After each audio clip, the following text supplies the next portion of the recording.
ಖುಷಿ ಇದೆ ನಮಗೆ. ಮೈಸೂರಲ್ಲಿ ನೋಡಿದಾಗಲೂ ಟ್ರಮಂಡಸ್ ಎಕ್ಸ್ಪೀರಿಯನ್ಸು. ನಿನ್ನೆ ನಮಗೆ ಬೆಂಗಳೂರಿನಲ್ಲಿ ನಾವು ಒನ್ ಶೋ ಅಂತ ಅಂದ್ಕೊಂಡು ಶುರು ಮಾಡಿದ್ದು, ಅದು ಸುಮಾರು ಕಡೆ ಪೇಯ್ಡ್ ಪ್ರೀಮಿಯರ್ಸ್ ಆಯಿತು ನಮಗೆ. ಎಲ್ಲ ಕಡೆದು ಯುನಾನಿಮಸ್ ಒಂದೇ ರೆಸ್ಪಾನ್ಸ್ ಬರ್ತಾ ಇರೋದು. ಯೂಶಲಾಗಿ ಒಂದು ಸಿನಿಮಾಗೆ ಚೆನ್ನಾಗಿದೆ ಅನ್ನೋ ಥರದ್ದು ಒಂದು ಟಾಕ್ ಬರೋದು ಸಹಜ, ಬಟ್ ತುಂಬ ಚೆನ್ನಾಗಿದೆ, ಇದನ್ನು ಮಸ್ಟ್ ವಾಚ್ ಅಥವಾ one of the best films ಅಂತ ಹೇಳೋದು ನಾವು ಇವಾಗ ಏನು ಕಮೆಂಟ್ಸ್ ನೋಡ್ತಾ ಇದ್ದೀನಿ ಅದನ್ನ ನೋಡ್ತಾ ಇದ್ರೆ ಅನಿಸ್ತಾ ಇದೆ. ಪ್ರೆಸ್ ತುಂಬ ಅಪ್ರಿಷಿಯೇಟ್ ಮಾಡ್ತಾ ಇದ್ದಾರೆ, they are all very happy and crowd enjoy ಮಾಡ್ತಾ ಇರೋದು ನಮಗೆ ಎಲ್ಲ ಕಡೆನೂ. ಅಂದರೆ ನಾನು ತುಂಬ ದಿವಸ ಇದೆ ಇವಾಗ ಮಾಸು ಫೈಟ್ಗಳಿಗೆಲ್ಲ ಎಂಜಾಯ್ ಮಾಡೋದು ನೋಡಿದ್ದೀನಿ, ಬಟ್ ಈ ಸಿನಿಮಾ ನೀವೆಲ್ಲ ನೋಡ್ತಾ ಇದ್ದೀರಾ, ವಿಸಿಲ್ ಹೊಡಿಯೋದು, ಚಪ್ಪಾಳೆ ಹೊಡಿಯೋದು, ಎದ್ದು ನಿಂತ್ಕೊಂಡು ಚಪ್ಪಾಳೆ ಹೊಡಿಯೋದು, ಇದೆಲ್ಲನೂ ತುಂಬ ವೆರಿ ವೆರಿ ಹಾರ್ಟ್ ಟಚಿಂಗ್ ಅಂತ ಅನಿಸ್ತಾ ಇದೆ. ಸೊ ಒಂದು ಅದ್ಭುತವಾದ ಪ್ರತಿಕ್ರಿಯೆ ನಮಗೆ. ಸೊ ನಾನೆಲ್ಲ ಪ್ರೇಕ್ಷಕರಿಗೂ ಎಲ್ಲ ಬಂದು ನೋಡಿರೋ ಎಲ್ಲರಿಗೂ ನನ್ನ ಕಡೆಯಿಂದ ಥ್ಯಾಂಕ್ಸ್ ಹೇಳಕ್ಕೆ ಇಷ್ಟಪಡ್ತೀನಿ. Thank you so much. Cinema ಕರಿಯರ್ನಲ್ಲಿ ನಮ್ಮ ನೇಟಿವಿಟಿನ ಬಿಟ್ಕೊಟ್ಟಿಲ್ಲ, ಆ ಒಂದು ಲಿಸ್ಟಿಗೆ ಏಳುಮಲೆನೂ ಕೂಡ ಸೇರ್ತಾ ಇದೆ. ರೀಸೆಂಟ್ ಸಿನಿಮಾದಲ್ಲೂ ಕನ್ನಡ ಮಣ್ಣಿನ ಕಥೆನ ನಾವು ಮಾಡಿದ್ರೆ ಖಂಡಿತವಾಗ್ಲೂ ಓಡುತ್ತೆ ಅಂತಂದ್ರೆ ಅದೇ ಲಿಸ್ಟ್ಗೆ ಇದು ಸೇರ್ತಾ ಇದೆ. ಹೌದು, ಇಲ್ಲ ಇವಾಗ ಎಲ್ಲ ಕಡೆನೂ ಅದೇ ಓಡ್ತಾ ಇರೋದು. ನಮಗೆ ಜನಕ್ಕೆ ಕನೆಕ್ಟ್ ಆಗುವಂಥ ಸಿನಿಮಾಗಳೇ ಮಾಡಬೇಕು. ಅದರಲ್ಲೂ ನೇಟಿವಿಟಿ ಇರುವಂಥ ಸ್ಕ್ರಿಪ್ಟ್ಗಳು ಮಾಡಿದಾಗ ತುಂಬ ಕನೆಕ್ಟ್ ಆಗ್ತಾ ಇದೆ. ಸೊ ಅದೇ ಪ್ರಯತ್ನದಲ್ಲಿ ಪುನೀತ್ ಅವ್ರು ಬಂದು ಒಂದು ಅದ್ಭುತವಾದ ಒಂದು ಪ್ಲಾಟ್ ಹೇಳಿದಾಗ ನನಗೂ ಎಕ್ಸೈಟ್ ಆಗಿದೆ. ಅದೇನೆ ಜನ ಇಷ್ಟಪಡ್ತಾರೆ ಇದು ಅಂತ ತುಂಬ ಅನಿಸಿತು. ಹಾಗಾಗಿ ಒಂದು ತಂಡನ ಕಟ್ಕೊಂಡು ಈ ಸಿನಿಮಾನ ಮಾಡಿದ್ದು. ಇವತ್ತು ಏನು ಪ್ರತಿಕ್ರಿಯೆ ಸಿಗ್ತಾ ಇದೆ ಅದು ಭಾಳನೇ ಖುಷಿ ಆಗ್ತದೆ. ಅಂದರೆ ನಮ್ಮ ಜನ ಒಳ್ಳೆ ಕಂಟೆಂಟ್ ಇತ್ತು ಅಂತಂದರೆ ಖಂಡಿತವಾಗ್ಲೂ ಅದು ಸಪೋರ್ಟ್ ಮಾಡ್ತಾರೆ, ಅದನ್ನ ಎಂಜಾಯ್ ಮಾಡ್ತಾರೆ. ಅದಕ್ಕೆ ಸ್ಟಾರ್ ಕ್ಯಾಸ್ಟು ಇನ್ನೊಂದು ಯಾವುದೂ ಅದನ್ನು ತಲೆ ಇಟ್ಕೊಳ್ದೇನೆ ಒಂದು ಒಳ್ಳೆ ಕಾಂಟೆಂಟ್ ಇತ್ತು, ಅದು 2 ಗಂಟೆಗೆ ಅದು ವರ್ತಿದೆ ಅಂತಂದರೆ 100% ಅದಕ್ಕೆ ಕೈ ಹಿಡಿತಾರೆ ಅನ್ನೋದಕ್ಕೆ ಇದಾಗೆ ಮತ್ತೆ ಪ್ರೂವ್ ಆಗಿದೆ ನಮ್ಗೆ ಅಷ್ಟೇ. ಆಡಿಯನ್ಸ್ ಪರವಾಗಿ thank you sir, because Tarun creatives ಇದೆ ಅಂದ್ರೆ ಅಲ್ಲಿ ಒಳ್ಳೆ ಸಿನಿಮಾ ಇರುತ್ತೆ ಅನ್ನೋದು ನಾವು ಮತ್ತೊಂದು ಸಲ ಪ್ರೂವ್ ಮಾಡಿರೋದಕ್ಕೆ. ಇಲ್ಲ, ನಾನು ಒಬ್ಬ ಆಡಿಯನ್ನೇನೆ. ನಾನು ಸಿನಿಮಾ ಮಾಡಲಿ ಅಥವಾ ಏನು ಕತೆ ಕೇಳ್ತಾ ಇರಲಿ, ಕ್ರಿಯೇಟಿವ್ ಹೆಡ್ ಆಗಿ ಮಾಡಿರಲಿ, ಪ್ರೊಡ್ಯೂಸ್ ಮಾಡಲಿ, ಏನು ಮಾಡಿದ್ರು ನಾನು ಫಸ್ಟ್ ಒಬ್ಬ ಆಡಿಯನ್. ನಾನು ಏನು ಕತೆ ಕೇಳಬೇಕಾದ್ರೂ ನಾನು ಆಡಿಯನ್ ಆಗಿ ಕೇಳಿರೋದು ಇವತ್ತಿನವರೆಗೂ. ನಾನು ಸಿನಿಮಾ ಮಾಡಬೇಕಾದ್ರೆ ಹಾಗೆ ನೋಡಿರ್ತೀನಿ. ಸೊ ಪರದೆಯಿಂದ ಆ ಕಡೆ ಕುತ್ಕೊಂಡು ಅವ್ನಿಗೆ ಏನು ಎಕ್ಸ್ಪೀರಿಯನ್ಸ್ ಸಿಗಬೇಕು ಅಂತ ಇರುತ್ತೋ ಅದನ್ನೇ ನಾನೊಬ್ಬ ಮೇಕರ್ ಆಗಿ ಕೂಡ ನಾನು ಟ್ರೈ ಮಾಡೋದು.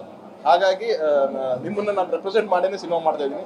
ಸೊ ನಿಮಗೆಲ್ಲ ಇಷ್ಟ ಆಗ್ತಿರೋದು ನನಗೆ ತುಂಬ ಖುಷಿ ಆಗಿದೆ. Thank you so much. Rakshita madam ತುಂಬ ಖುಷಿ ಪಟ್ಟವರು, ನಿನ್ನೇನು ನೋಡಿದ್ರು. ಬಟ್ ಅಗೇನ್ ನಾವು ಸಿಂಗಲ್ ಸ್ಕ್ರೀನಲ್ಲಿ ನೋಡಬೇಕು ಅಂತ ಬಂದರು.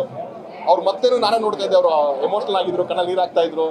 ಸೊ ಅದು ಅಂದರೆ ರಿಪೀಟ್ ವ್ಯಾಲ್ಯೂ ಇದೆ ಸಿನಿಮಾಗೆ ಅಂತ ಅನ್ಸುತ್ತೆ ನಿಮಗೆ. ಅದನ್ನೇ ಅವರು ಹೇಳಿದ್ರು. ತರುಣ್ ಒಂದು 2 ಸತಿ ನೋಡಿದ್ರು, 3 ಸತಿ ನೋಡಿದ್ರು ನಮ್ಗೆ ಅದು ಬೋರ್ ಆಗ್ತಾ ಇಲ್ಲ, ಥ್ರಿಲ್ ಅದು ಹಾಗೆ ನಮ್ಗೆ ಅನಿಸ್ತಾ ಇದೆ ಅಂತ ಅಂದ್ಬಿಟ್ಟು ಅಂತ. So she is also very happy.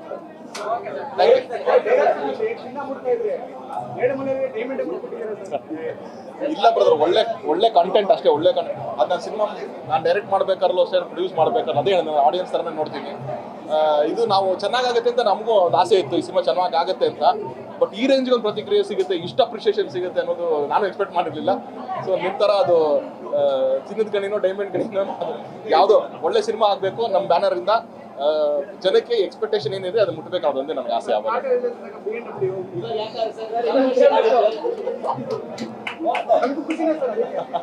ಏನಪ್ಪ, ನಾನು ಯಾವುದೂ ನನ್ನ ಲೈಫಲ್ಲಿ ಆ ಥರದೆಲ್ಲ ಪ್ಲಾನ್ ಮಾಡಿಲ್ಲ ಬ್ರದರ್. ಇದೆ ಎಲ್ಲಾನು ದೇವ್ರು ಯಾವಾಗ ಏನೇನು ಕೊಟ್ಟಿದ್ದಾನೆ ಅದನ್ನೇ ನಾನು ಕಣ್ಣಿಗೆ ಹೊತ್ಕೊಂಡು ಹೋಗ್ತೀನಿ. ನನ್ನ ಹತ್ರ ಪಲ್ಸರ್ ಬೈಕ್ ಇದ್ದಾಗಲೂ ನಾನು ಅಷ್ಟೇ ಖುಷಿಯಾಗಿದ್ದೆ, ನನಗೆ BMW ಬಂದರೂ ಅಷ್ಟೇ ಖುಷಿಯಾಗಿರ್ತೀನಿ.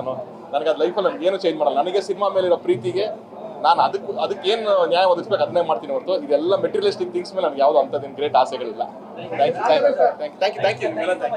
ಎಲ್ಲರಿಗೂ ನಮಸ್ಕಾರ. ಏಳುಮಲೆ ಸಿನಿಮಾ ಸೆಕೆಂಡ್ ಟೈಮ್ ನೋಡ್ತಿರೋದು ಇವತ್ತು.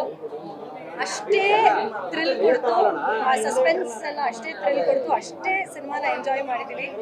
ಮತ್ತೆ ಇವತ್ತು ಅಳು ಬಂತು. And first of all I have to talk about this pair, Rana and Priyanka. ಇಬ್ಬರು ತುಂಬ ಚೆನ್ನಾಗಿ ಕಾಣ್ತಾರೆ. ಆ್ಯಕ್ಚುಲಿ ತರುಣ್ ಅವರು ಪ್ರಿಯಾಂಕಾ ಬಗ್ಗೆ ಅಂತೂ ಹೇಳಿರ್ತಾರೆ. ಮಹಾನಟಿಯಲ್ಲಿ ಅವಳು ಪರ್ಫಾರ್ಮ್ ಮಾಡ್ತಿರುವಾಗಲೂ ಮನೆಗೆ ಬಂದು ಹೇಳ್ತಿರ್ಲು ಇವಳು ಏನೋ ಮಾಡ್ತಾಳೆ ಅಂತ. ನಿಜವಾಗ್ಲೂ Priyanka. So I think Priyanka is done a great job. And 100% ಇವ್ರು ಡೇಟ್ ಅಂತೂ ಇನ್ನೂ ಸಿಗಲ್ಲ, ಅಷ್ಟು ಬ್ಯುಸಿಯಾಗಿ ಹೋಗ್ತಾರೆ ಇವರು. And personally I become a fan. Seriously ಇಷ್ಟು ಕ್ಯೂಟಾಗಿ ಕಾಣ್ತಾರೆ ಅವರು. And throughout the cinema ಅಯ್ಯೋ ಹಿಂಗೆ ಆಗಬಾರ್ದಿತ್ತು ಅಂತ ಅನಿಸುತ್ತೆ. ರಾನಾ ನೋಡಿದ್ರೆ you feel so bad for him. And ತರೋಲಿ ಎಲ್ಲರೂ ಸಿನಿಮಾ ಎಂಜಾಯ್ ಮಾಡಿದ್ವಿ. ದಯವಿಟ್ಟು ನಿಮ್ಮ ನಿಯರೆಸ್ಟ್ ಥಿಯೇಟರ್ಸ್ ಹೋಗಿ ಸಿನಿಮಾ ನೋಡಿ.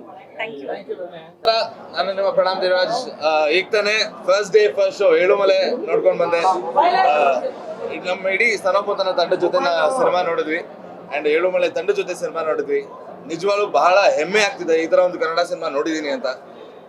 ರಾಣಾ ಅವರೆಷ್ಟು ಕಷ್ಟಪಟ್ಟಿದ್ದಾರೋ ಅದು ಸ್ಕ್ರೀನ್ ಮೇಲೆ ಎದ್ದು ಕಾಣಿಸ್ತಾ ಇದೆ.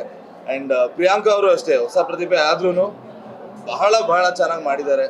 ಅಂಡ್ ಡೈರೆಕ್ಟರ್ಗೆ ಆಮೇಲೆ ತರುಣ್ ಅಣ್ಣಂಗೆ ಇಬ್ಬರು ಕಂಗ್ರಾಚುಲೇಷನ್ಸ್ ಹೇಳ್ಬೇಕು. ಡೈರೆಕ್ಟರ್ ತುಂಬಾ ಒಳ್ಳೆ ಸಿನಿಮಾ ಕೊಟ್ಟಿದ್ದಾರೆ ನಮ್ಮ ಕನ್ನಡ ಇಂಡಸ್ಟ್ರಿಗೆ. ಅಂಡ್ ನಮ್ಮ ತರುಣ್ ಸುಧೀರ್ ಅವ್ರಿಗೆ, ನಮ್ಮ ತರುಣ್ ಅಣ್ಣಗೆ ಇಂಥ ಒಂದು ಮೂವಿ ಪ್ರೊಡ್ಯೂಸ್ ಮಾಡಿದ್ದಾರೆ ಅಂತ ಬಹಳ ಖುಷಿ ಆಗ್ತದೆ.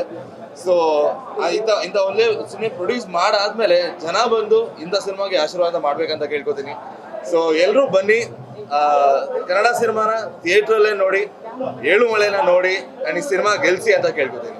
Thank you. ಅಯ್ಯೋ ಸರ್, ಒಂದಲ್ಲ ಎರಡಲ್ಲ, ತುಂಬಾ ಇಮೋಷನ್ಸ್ ಇದೆ. ಅಂಡ್ ಈ ತರ ಲವರ್ಸ್ ನ ನೋಡಿ ತುಂಬಾ ವರ್ಷಗಳಾಗಿತ್ತು ನಮ್ಮ ಕನ್ನಡ ಇಂಡಸ್ಟ್ರಿಯಲ್ಲಿ. ಈ ತರ ಒಂದು ಪ್ರೀತಿ ಇರೋ ಕತೆ ನೋಡಿ ತುಂಬಾ ವರ್ಷಗಳಾಗಿತ್ತು. ಅಂಡ್ ಅವ್ರು ಪಡೋ ಕಷ್ಟ ಇದೆ, ಆ ಕಷ್ಟನ ನೀವು ಸಿನಿಮಾ ನೋಡ್ಬೇಕು. ಆ ಒಂದು ಪ್ರೀತಿನ ಪಡೆಯೋಕೆ ಪಡೋ ಕಷ್ಟ ಬಹಳ ಬಹಳ ಸುಂದರವಾಗಿ ತೋರಿಸಿದ್ದಾರೆ, ಬಹಳ ಚೆನ್ನಾಗಿ ತೋರಿಸಿದ್ದಾರೆ. ಅಂಡ್ ಎಲ್ರಿಗೂ ಕನೆಕ್ಟ್ ಆಗುತ್ತೆ ಅದು. ಸೊ ಪುನೀತ್ ಅವ್ರು ತುಂಬಾ ಚೆನ್ನಾಗಿ ಮಾಡಿದ್ದಾರೆ. ಅದ್ ಮಾದಪ್ಪನ ಆಶೀರ್ವಾದ ನಮ್ಮೆಲ್ಲರ ಮೇಲೂ ಇರುತ್ತೆ. ಆ ಪ್ರೀತಿ ಸಿಗುತ್ತಾ ಇಲ್ವೋ ನೀವು ಸಿನಿಮಾಲೇ ನೋಡ್ಬೇಕು, ಅಭಿಮಾನಿಗಳು ಬಂದು ಸಿನಿಮಾಲೇ ನೋಡ್ಬೇಕು. Thank you.